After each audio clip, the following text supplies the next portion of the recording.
Yes guys, Mark Dean, and this is my YouTube channel.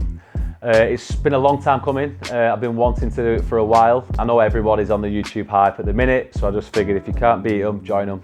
Hopefully you enjoy the ride. I'm going to showcase a lot more into my lifestyle, my training, day to day, being a dad, being an athlete. We've got some exciting things happening this year, not only with Hyrox, with the hybrid games, we've got a marathon coming up, we've got Ironman. So I just figured it'd be great just to kind of give you all a little insight into my training, my life, how to balance it around the kids and just day to day. So in this first episode, like I say, it's been a long time coming and I've really wanted to document a lot of things what have already happened. So I figured we're just going to throw all this into one episode and I'm going to update you from when the Hyrox journey started all the way through to now. And from this moment on, we can keep documenting and sharing the journey together, and I'll keep showing you everything along the way. Today it's going to be a strength session, all body. We're only 3 days out from the first Hyrox of 2026, so the strength session isn't going to be like super heavy. I just kind of use it more for mobility, just get a bit of blood flow, get the body moving. Then we're going to just go into like a nice easy 60-minute spin at the end, just to flush the legs out, and that's it for today really. Nothing too heavy, reduced volume a lot, just in case keeping the body moving for the last 2 to 3 days before a race. We'll do a little bit of intense running tomorrow, just some short distances, just to get the legs turning over. But yeah, that's it, volume reduced, all the work's done, and the race is on Wednesday night.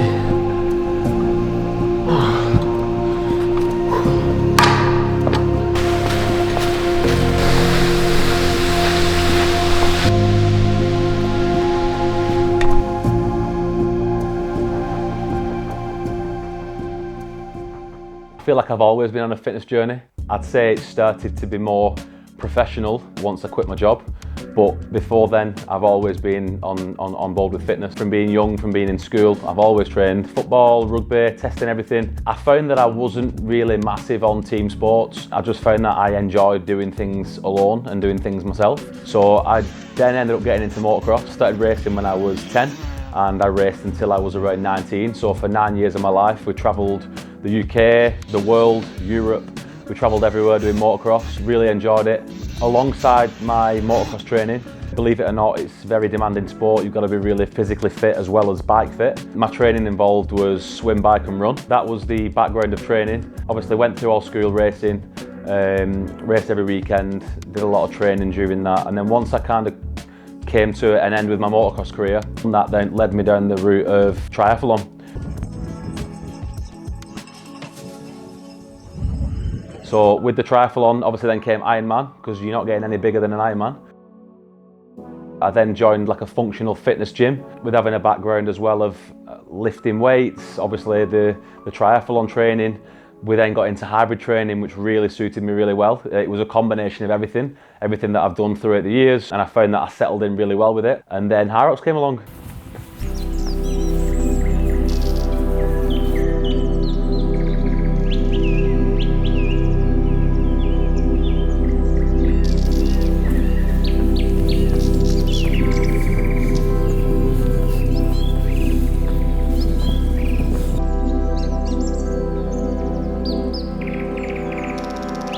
My fitness journey within Hyrox started with London XL in 2022.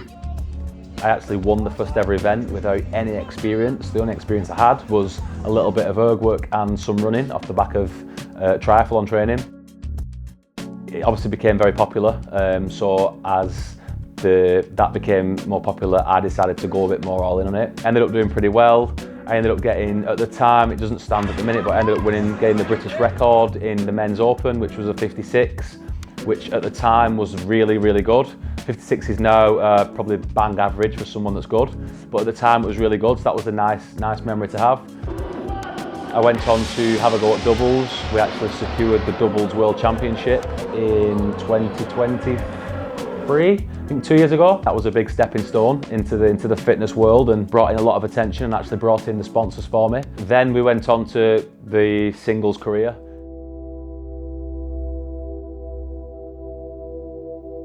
As the sport's progressed and as I've progressed, I've had to put a lot more time into it. It just then started to become really hard work, trying to fit everything in. Training, kids, work, spending quality time with my girlfriend, everything else as well. It just become far too much. 4:30 AM get up, 5 gym, 6 leave gym, 7 work, 3 to 4 o'clock leave work. Then it was back to another job, back to the gym. And then it was home time, family time, bed, and that was it. I just decided to kind of quit the tools and go all in on it, and actually went backwards, which wasn't nice at the time. I was depressed, I wasn't myself, I'd kind of left my full-time job. It was a complete out of the ordinary new experience, and I struggled, I'll be honest with you, I struggled for the first 6 months. I felt too much pressure. I just pressurised myself because I always want the best. I just was nowhere near where I should have been. But the work never stopped. I never give up. I'm a hard worker. I'll always put the hours in, because if you put the hours in, you will reap the rewards.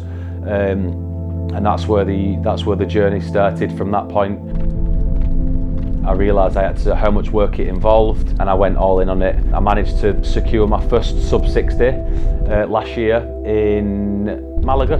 I was on the highest of highs on the roller coaster. Then the week after, my son broke his back. Didn't do any racing or any training then for a couple of weeks, because obviously we had a really big issue going on with the family.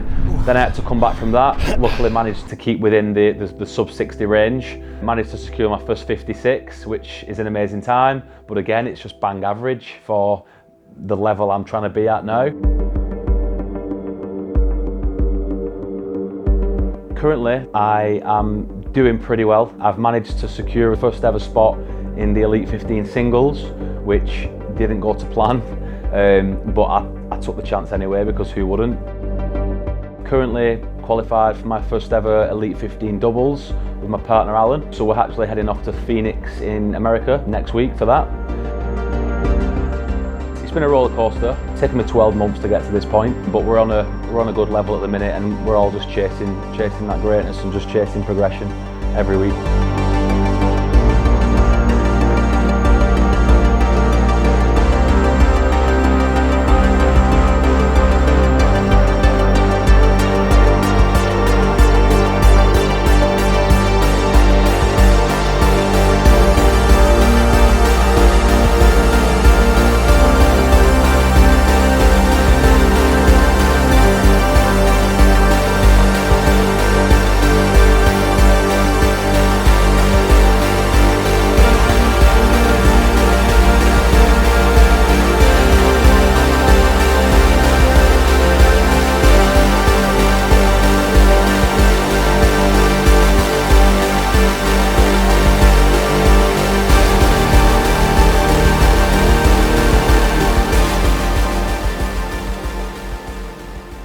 I'm absolutely buzzing tonight. I had a really bad result in Elite 15 in Melbourne before Christmas, so even though the experience was good and I really enjoyed going, I knew I wasn't the fittest guy there.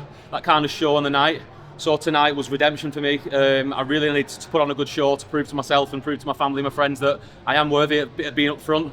So I put a lot of pressure on tonight's race, and only a good result would have got me out the shit that I've been dealing with. And I feel really good on top of the world with that tonight.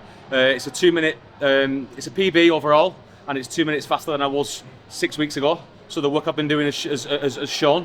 And we've got another couple of weeks now to Elite 15 Phoenix, and we'll just keep driving the gears and keep getting as high up the ranks as we can. But yeah, I'm buzzing, absolutely buzzing with tonight. Would you say this is a big confidence booster going into Phoenix? Definitely. Like I say, the only thing that can pull you out of a shit spot is a good result for me. So it's always confidence to get a good result, to feel good, to run with the best. Charlie, as you know, who I raced with then, wasn't that far behind. He's qualified third. He's qualified for Elite 15 singles. He's one of the best at the minute. So it was nice to run alongside him. And yeah, it's just great confidence going into the next round. I always want to push myself. I always want to do the best I can. I always want a PB, no matter what it is, whether it's a 5k, a 10k, a marathon, a Hyrox. I always want to be better. So that's definitely a driving force. You've got to have a little bit of belief in yourself. You've got to have some confidence in yourself. It's no good if you don't back yourself, then no one else is going to back you. I'm a true believer in that. I'm a true believer in hard work and putting in the hours and reaping the rewards. I also love the fact that my kids are so involved in it. They're now seeing me on kind of the telly on YouTube and they're loving that. So that inspires me to keep going and showing them what you can do with hard work. I do think in me becoming the athlete that I am now has got a lot to do with not just myself, other people. I'll take 50% credit because I'm the one getting up, I'm the one doing the training, I'm the one going through it all. But I get a lot of help and support from my coach Adam, my nutritionist Sam, and my girlfriend Karina, and I think we all gel together as a foursome. I don't want to say. We all gel together. I think that's very important to succeed in anything in life, not just Hyrox, but in fitness. If you've got a good unit and you've got a good camp and a good relationship with your team, I think that's going to help you get as far as you need to get. The sessions obviously have a great impact off Adam. The sessions also have a great impact from the nutrition and the testing that we do. We can put that into practice. My girlfriend's like the most supportive person ever. We all gel together and we all make one tight unit, so everything's really good. So if you enjoy my YouTube channel, I'm not going to be the person to like, subscribe and all that. If you don't like it, you don't like it. If you like it, you like it. I just literally want to just show people a little bit more background into me, into my life, into my fitness, and into how I've got to where I've got to and into what I'm going to get into next. So from this moment on, hopefully you enjoy the channel, hopefully you enjoy what I'm showcasing and we can kind of experience the rest of it together. So yeah, tune in, MDTV.